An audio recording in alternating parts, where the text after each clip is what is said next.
चेहरा हैं जिन्होंने एक नारे से महाराष्ट्र का रुख मोड़ दिया और यूपी में झंडा गाड़ दिया। और ये जो रथ है ना जीत का, ये आगे बढ़ता जा रहा है योगी आदित्यनाथ के नेतृत्व में। और योगी ने बता दिया है कि वो ही नंबर 1 है, जहां जाते हैं छा जाते हैं। और लोकसभा में जिनका भी मन बढ़ गया था, समाजवादी पार्टी को लग रहा था कि उनको जनता पसंद कर रही है, लेकिन जनता ने बता दिया है उपचुनावों में कि उन्हें योगी पसंद है। क्यों हम ऐसा कह रहे हैं, चलिए जरा आपको पहले तस्वीर दिखाएंगे जो पूरी जीत की कहानी आपको उत्तर प्रदेश में भी बताएगी, क्योंकि यहाँ पर भी बीजेपी की बल्ले बल्ले हो गई है। तस्वीर देखिए, जश्न मनाते बीजेपी कार्यकर्ता यहाँ आपको दिखाई दे रहे हैं, जो अपने आप में बताने के लिए काफी है कि कैसे जब मेहनत मशक्कत के बाद फल मिलता है तो खुशी दोगुनी हो जाती है। ये तस्वीर कम से कम यही बता रही है। और योगी आदित्यनाथ जब ये जीत मिली उसके बाद लोगों के बीच आए, क्या कहा उन्होंने वो भी सुन लीजिए। बड़ी बातें आपको सुना रहे हैं। माननीय प्रदेश अध्यक्ष जी द्वारा माननीय मुख्यमंत्री जी का स्वागत अभिनंदन। समाजवादी पार्टी और इंडी गठबंधन का लूट और झूठ की जो पॉलिटिक्स है, अब इसके अंत की उद्घोषणा भी यह चुनाव है। देश की जनता नकारात्मक राजनीति को, बांटने वाली राजनीति को पूरी तरह खारिज कर चुकी है। इसीलिए हम कह रहे हैं कि बटेंगे तो कटेंगे, एक रहेंगे तो सेफ रहेंगे। तो एक रहेंगे सेफ रहेंगे पर देश की जनता जनार्दन ने राष्ट्रीय एकता और अखंडता को मजबूती प्रदान करने के लिए, सुरक्षा और समृद्धि के लिए अपना जनादेश दिया है। तो उत्तर प्रदेश में योगी ही बॉस है, उन्होंने बता दिया। और सपा के तमाम जो पैतरे थे वो फेल हो गए। कैसे, आपको फैक्टर्स कौन कौन से काम किए बता रहे हैं आपको। लोगों को योगी की कार्यशैली पसंद आई है और यही वजह है कि लोगों ने उन्हें जन समर्थन दिया है। दूसरा फैक्टर क्या काम किया, बीजेपी ने एकजुट होकर यहाँ पर मोर्चा संभाला, जो दिक्कतें थी लोकसभा चुनाव में उसे दूर कर दिया।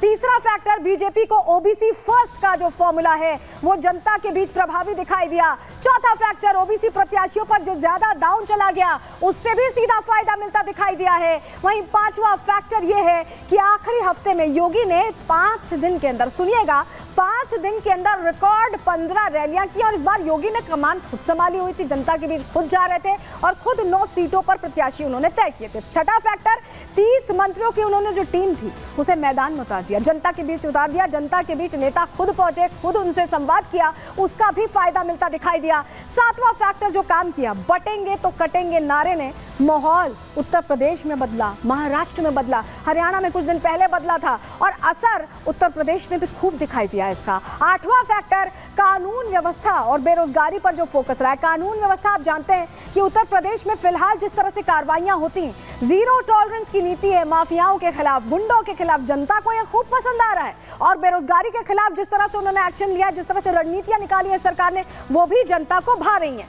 9वां फैक्टर जो काम किया है, बुलडोजर एक्शन और एनकाउंटर पर वो अडिग रहे हैं। उनका सीधा क्लियर कहना है कि उत्तर प्रदेश में अगर रहना है तो अपराध नहीं करना, या तो उत्तर प्रदेश छोड़ दीजिए या तो अपराध छोड़ दीजिए, सीधा उन्होंने कहा है और उसी पर काम भी कर रहे हैं। 10वां फैक्टर, स्थानीय राजनीति पर उन्होंने ध्यान रखा। जो जो फैक्टर्स थे उसको ध्यान में रखते हुए उन्होंने सीधे ये जीत का रास्ता तय किया है। और कैसे पीडीए वाला जो फॉर्मूला था, ये कहें कि लोकसभा चुनावों के बाद जो ओवर कॉन्फिडेंस था समाजवादी पार्टी का, उसे धराशायी कर दिया है। रिपोर्ट के जरिए आपको समझा रहे हैं।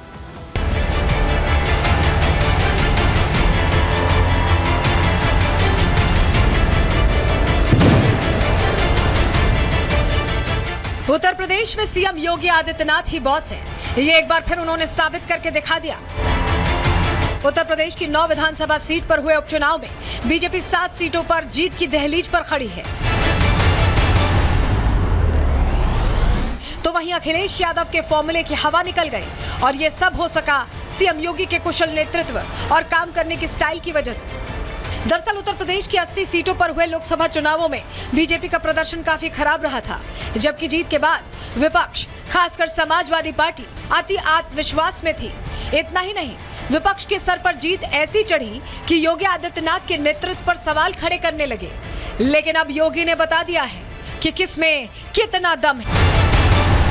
राजनीतिक रोटियां सेकने वाले बीजेपी में कलह की अफवाह उड़ाने लगे, लेकिन योगी आदित्यनाथ शांत रहे और अपने कामकाज को धीरे धीरे बढ़ाते रहे। साथ ही जनता से जुड़ी लाभकारी नीतियां लोगों तक पहुंचाते रहे। यही नहीं, पीएम मोदी ने भी योगी आदित्यनाथ को भरोसे में लिया, जिसका नतीजा ये हुआ कि यूपी में उपचुनावों में बीजेपी को शानदार जीत मिली। इसके पीछे योगी आदित्यनाथ का कुशल नेतृत्व और अपने मंत्रियों और विधायकों के साथ सामंजस्य बिठाना है। दरअसल यूपी की 9 विधानसभा सीटों पर चुनावों से पहले सीएम योगी आदित्यनाथ ने बीजेपी कार्यकर्ताओं के साथ साथ मंत्रियों और विधायकों को बड़ी जिम्मेदारी दी। चुनाव जीतने के लिए सभी एकजुटता से जमीनी स्तर पर काम करने लगे। वहीं सीएम योगी भी धुआंधार 9 विधानसभा सीटों पर प्रचार करते रहे। साथ ही महिलाओं का मुद्दा, युवाओं को रोजगार, सुरक्षा को लेकर सरकार के कामकाज को मजबूती से रखते रहे। साथ ही तुष्टीकरण की राजनीति करने वालों को सबक सिखाने के लिए जनता को आगाह करते रहे। जातियों में बांटने वालों के खिलाफ मुहिम चलाकर लोगों को एकजुट करने के लिए बटेंगे तो कटेंगे का नारा दिया, जिसका असर यूपी ही नहीं पूरे देश में देखने को मिला। सीएम योगी आदित्यनाथ ने समाजवादी पार्टी अध्यक्ष अखिलेश यादव के पीडीए के नारे को चौतरफा घेरकर उसे नेस्तनाबूद कर दिया। यही नहीं, वोट जिहाद के नाम पर जो साजिशें चल रही थी उन्हें भी दरकिनार कर दिया। यानी योगी ने जो संकल्प लिया उसे पूरा करके दिखाया, चाहे लोगों को एक रखना हो या फिर विकास का काम करना हो। Bureau report, Republic Bharat. देखिए, योगी आदित्यनाथ ने ऐसा सिक्सर जड़ा कि सारे लोग खोजते रह गए, बॉल नहीं मिली। विपक्ष की यहाँ बात कर रहे हैं, समाजवादी पार्टी की बात कर रहे हैं। एक नारा सब पर ऐसा भारी हुआ कि नारों की झड़ी लगा दी गई, लेकिन उस नारे के असर को कम नहीं कर पाए। बटेंगे तो कटेंगे के बाद कितने नारे आए आप इधर देखिए, हम तारीख का हिसाब लिखेंगे। अगला नारा दिखाइएगा, कितने नारे आए हम आपको बता रहे हैं। जुड़ेंगे तो बढ़ेंगे कहा गया, ना कटेंगे ना बटेंगे ये कहा गया, जुड़ेंगे तो जीतेंगे ये देख रहे हैं, झड़ी लगा दी गई। 27 के सत्ताधीश तक कह दिया। 27 का इसे कहा जा रहा था कि ये फाइनल लिटमस टेस्ट है, देखिए कौन पास हुआ कौन फेल, आप समझ ही गए हैं। मठाधीश बांटेंगे और काटेंगे, ये तरह तरह की बातें कही गई। एक बटेंगे तो कटेंगे से निपटने के लिए, लेकिन निपट नहीं पाए और जनता ने निपटा ही दिया। चलिए जरा आपको बताते हैं कि कैसे अब जो जीत हुई है उसको लेकर उत्साह कितना डबल हो गया है भारतीय जनता पार्टी का। ये देखिए, ये केशव प्रसाद मौर्य का आप ट्वीट देख रहे हैं, जिनको ऐसा लग रहा है कि बीजेपी में खटपट चल रही, जरा देख लें। एक है तो सेफ है, एक है तो जीत है, ये कहा है केशव प्रसाद मौर्य ने। यानी एकता जो थी वो यहाँ जीत गए। और केशव प्रसाद इस ट्वीट तक ही नहीं रुके, उन्होंने कहा कि योगी आदित्यनाथ क्रांतिकारी हैं। सुनिए जरा। हमारे यशस्वी मुख्यमंत्री, जिनके क्रांतिकारी नेतृत्व में उत्तर प्रदेश में संगठन और सरकार ने मिलकर के इस चुनाव को लड़ा, जीता। जनता ने भारतीय जनता पार्टी गठबंधन को अपना आशीर्वाद दिया है। वह असाधारण है। यह विजय साधारण विजय नहीं, यह ऐतिहासिक विजय है। ये 27 का सेमीफाइनल कहने वाले आज चारों खाने चित्त हो गए। तो सुना